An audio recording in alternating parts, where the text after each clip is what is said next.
वो सियोर वाला महाराज बहुत छाती ठोक ठोक के कि जरा सा दुख आए ने शंकर जी की याद करो, जरा सी कोई बात हो तो शिव जी की याद करो, जरा सा कोई क्रम हो जाए तो श्री शिवाय नमस्तुभ्यम जपो, थोड़ा सा दुख आए शंकर जी का भजन करो, थोड़ी सी तकलीफ आए शिव जी का भजन करो। हमने सुना है कथा में, इसलिए हम आपको पुकार रहे हैं। अब दुकान नहीं चले तो तुम्हें चलवाना।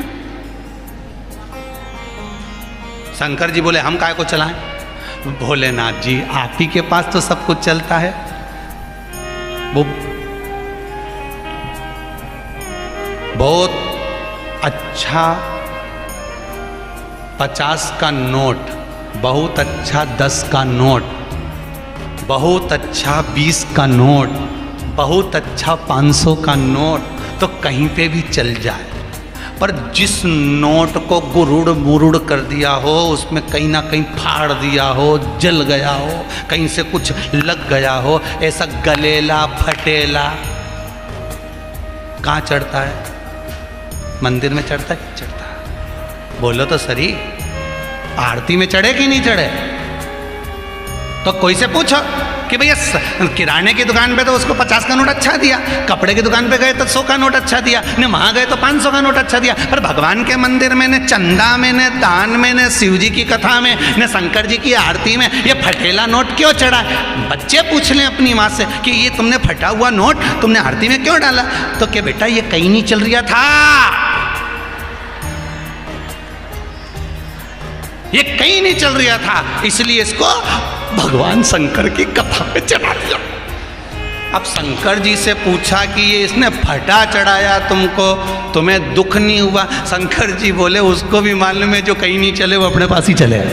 ये उनके भी मालूम है कि जो कहीं नहीं चलेगा वो हमारे पास चलेगा, इसलिए वो मेरे पास लेकर आया। जो किसी काम का नहीं वो शंकर जी के काम का, बच्चा बच्चा राम का, जन्मभूमि के, जो किसी काम का नहीं वो शिव जी के काम, वो के सिवा किसी के काम का नहीं।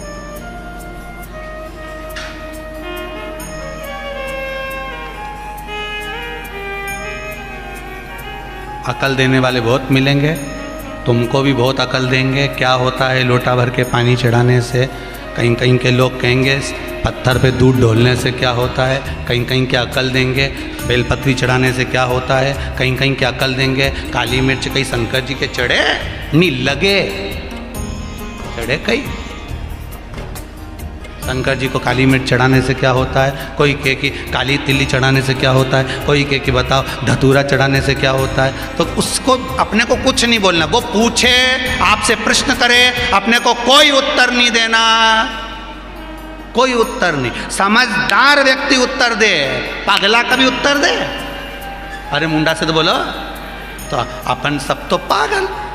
घर में 2 तरह की बहू होती है, एक समझदार एक पागल। जो बहू समझदार होती है उसको पूरी शादी में काम करना पड़ता है, जो पगली होती है वो मेहंदी मेहंदी लगा के बफेट निपटाती है। 2 तरह की बहू होती है।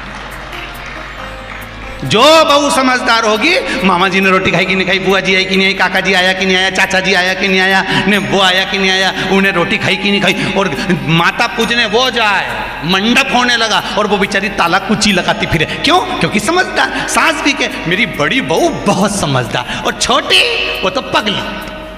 तो जो पगली है वो सबसे पहले मेहंदी मेहंदी मंडा के वो तो गई शादी में। सबसे पहले पार्लर भी वही जा 4 घंटा में आए, ऐसी बक्कल बुक्कुल लगा लोगों के।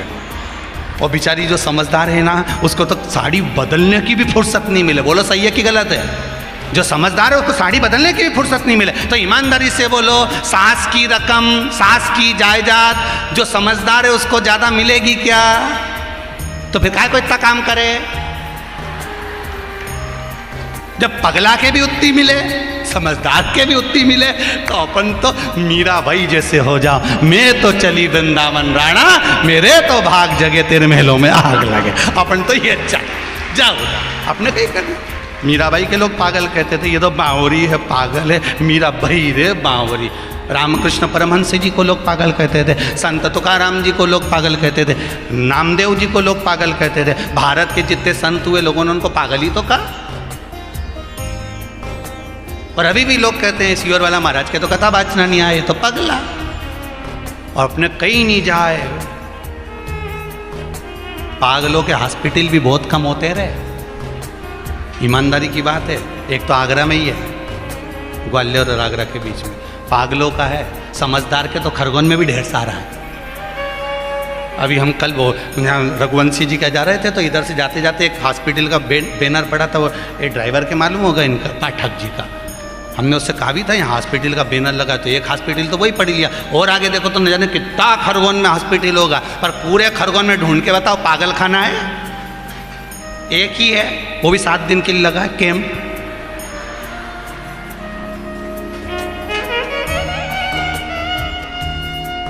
कहाँ ढूंढा?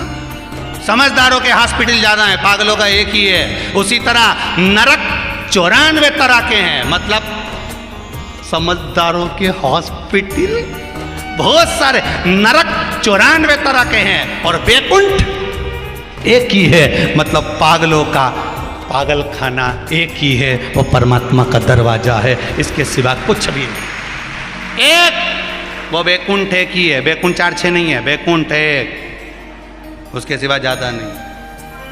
भक्ति भजन स्मरण में वहां तक पहुंचना।